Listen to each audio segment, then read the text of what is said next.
Selamat datang di Cerita Senin Pagi bareng Vina dan Juki.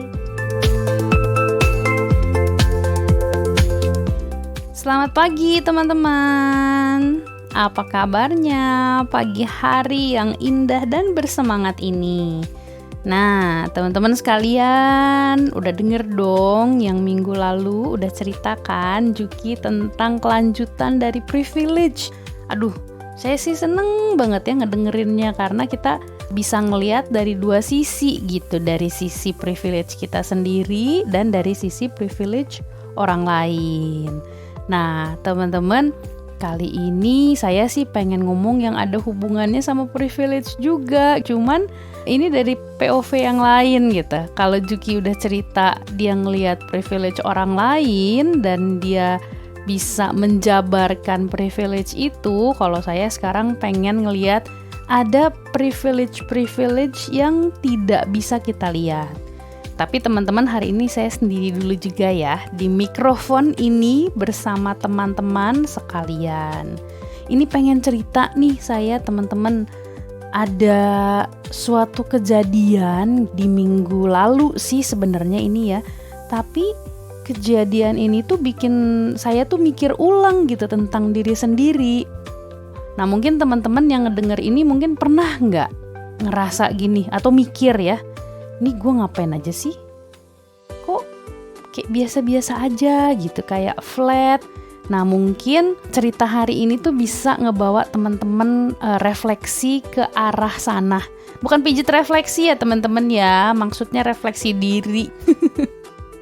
Jadi gini teman-teman, jadi minggu lalu ada rekan yang bertanya, Bu Vina, asik. Bu Vina mau nggak ngisi training gitu, training industri? Terus saya kan kayak oke gitu. Oke-nya tuh lebih karena kayak wah asik nih ada peluang di luar kampus gitu ya. Nah, rekan yang mengontak saya ini tuh sebenarnya udah kenal lah kita gitu. Jadi dia kurang lebih sudah tahu background seorang Vina itu seperti apa. Nah, tapi seperti biasa lah ya, standar gitu. Dia bilang, boleh nggak sekalian minta CV-nya? Terus saya kan buka-buka CV ya. Pas saya lihat, waduh CV saya akademik banget. Nah, buat teman-teman yang baru dengar CV akademik itu agak boring. Maksudnya gini teman-teman, kalau teman-teman sekarang misalnya nih yang sering berkeliaran di LinkedIn gitu kan, CV tuh biasanya dibuat ringkas, dibuat cantik, dibuat satu halaman udah semuanya. Nah, CV akademik ini kebalikan teman-teman. Jadi kalau CV akademik itu kita nulis seperti biasa biodata, kalau ada pengalaman kerja. Nah, di bagian belakang itu isinya adalah publikasi, presentasi seminar. Jadi untuk beberapa kalangan itu akan terlihat sangat boring dan halamannya panjang gitu. Karena kan kita mau ngasih lihat portofolio akademik kita. Kalau kita mau kasih training di perusahaan atau di industri, ini CV kayak gini nggak menarik gitu. Orang kan sibuk ya, nggak ada yang punya waktu buat baca CV sepanjang itu. Jadi karena bingung, ya udah dong, saya langsung lah masukin si CV tersebut ke ChatGPT buat dirapihin ya. Cepet dong ya proses ChatGPT. Tinggal dimasukin doang, saya screenshot. Si CV saya 3 lembar kalau nggak salah. Saya bilang gini ke ChatGPT, saya mau ngasih training industri, ini buat jualan juga. Bisa nggak rapihin CV-nya buat yang penting-pentingnya aja dan yang paling menjual. Nah udah tuh, pas hasilnya keluar, ya ampun, saya dong terdiam teman-teman, kayak termenung pas ngelihat si CV itu selesai. Si CV tulisan si ChatGPT ya, saya tuh kayak lagi ngebaca orang lain, kayak lagi bukan baca diri sendiri gitu. Terus kayak ini trainer untuk perusahaan di Korea, untuk LG, untuk Hyundai, untuk dulu saya pernah kerja di perusahaan BUMN, terus dosen, researcher, bilingual gitu. Terus saya kaget, saya kayak, hah, serius? Emang ini siapa sih gitu? Nah, di situ saya malah dapet kayak pencerahan gitu teman-teman. Karena setelah dicek ya, itu bener kok. Saya pernah ngasih training di sini, ngasih training di sana, pernah juga riset ini riset sana, tapi kok saya sendiri nggak bisa lihat itu ya.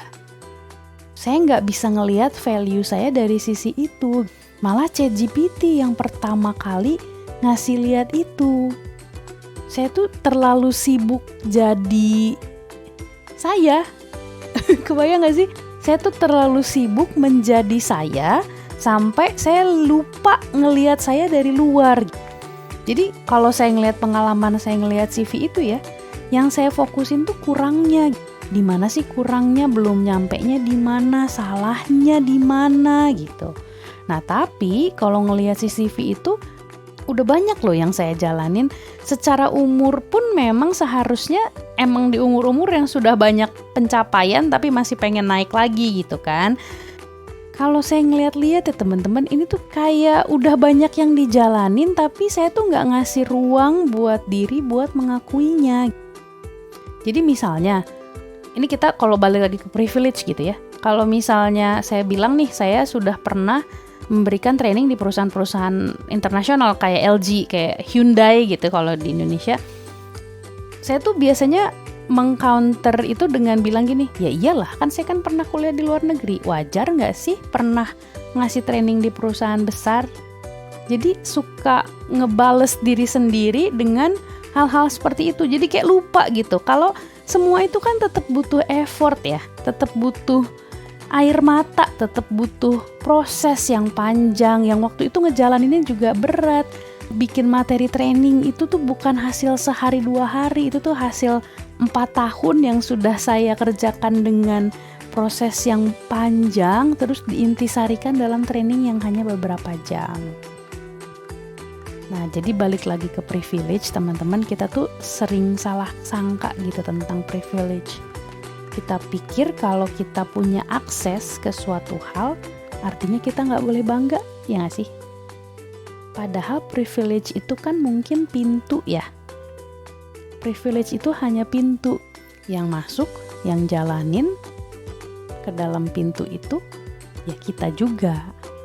Jadi sih saya pengen sharing sama teman-teman sekalian. Kalau teman-teman pernah mikir bahwa saya nggak cukup atau saya nggak boleh bangga karena udah dikasih enak, coba kita pikir lagi yuk. Yang teman-teman jalanin itu valid, yang teman-teman capai itu real, dan boleh kok mengakui itu, bahkan perlu ya mengakui itu. Memang kadang kita butuh cermin dari luar gitu kan ya, dari orang lain, dari mentor, atau bahkan dari teknologi nih, si ChatGPT ini, untuk lihat siapa sih diri kita sebenarnya. Nah, kemarin saya habis ngobrol sama teman saya nih ya di kantor. Sekarang katanya lagi heboh prompt ke ChatGPT bilang nanya, what is my curse? Gitu. Kutukan saya tuh apa sih? Gak usah dijelasin, satu kata aja. Terus saya kaget pas ChatGPT bilang curse kamu itu adalah never enough. Waduh, lagu ya. Never enough. Tapi bener gitu. Jadi kan sekarang nih katanya kita lebih takut ngeliatin history ChatGPT kita daripada ngebuka history browser ya. Itu bener terjadi sama saya karena kok si ChatGPT ini jadi semakin tahu saya banget. Tapi ada bagusnya juga ya. Dia jadi bisa memberikan perspektif yang saya nggak tahu selama ini. Nah teman-teman, jadi hari ini saya belajar gitu melalui proses itu, nilai diri itu nggak hilang cuman karena kita nggak sadar. Sekali lagi teman-teman ya, nilainya tuh tetap di situ. Walaupun kadang-kadang kita nggak sadar dan kita tidak memberi ruang untuk diri kita bisa sadar. Kalau boleh nih teman-teman, yuk kita sama-sama berhenti sebentar, lihat ke belakang, lihat perjalanan teman-teman gitu, dan lihat sesuatu yang nggak bisa kita lihat. Yuk kita tanya sama orang yang kita percaya ya, kalau misalnya nggak ada ya bolehlah teknologi juga gitu ya, karena bisa jadi teman-teman itu jauh lebih hebat dari yang teman-teman pikirkan. Kamu lebih hebat dari yang kamu pikir. Gitu teman-teman. Sampai ketemu ya teman-teman ya di episode CCC berikutnya. Stay kind, stay reflective. Jangan lupa kasih ruang buat ngakuin value diri kamu sendiri. Dah.